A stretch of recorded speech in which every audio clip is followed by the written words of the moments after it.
ఇగో గిడ కనబడుతుంది బండి, గిదే మా కపిల్ బండి. ఈ మా వాళ్ళు లేక 10-15 రోజులు అవుతుంది. బయట హాస్టల్లోకి తిరగడానికి పోయిర్రు. రేపు వస్తారట. మా వాడు ఫోన్ చేసి బండి వేసుకొని రా అన్నాడు. చూసారు తుక్కు అయింది బండి. ఇక క్లీన్ చేసి రేపు బండి వేసుకొని పోయి ఎయిర్పోర్ట్కో ఎక్కించుకొని రాలా.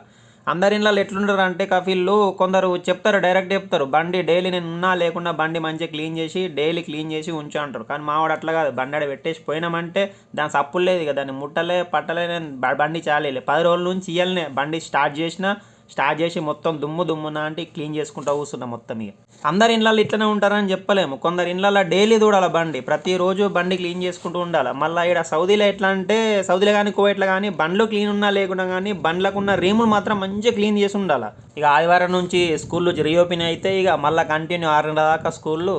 ఇక పోయి ఎక్కించుకొస్తే అయిపోతుంది. చూడు రీమ్లను ఎంత మంచిగా గడుగుతున్నాయి తెలుస్తుంది.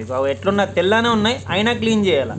సరే దోస్తులు, మరి ఉంటాం. మళ్ళీ బండి క్లీన్ చేసుకొని ఎయిర్పోర్ట్ పోతాం. మరి జై శ్రీరామ్.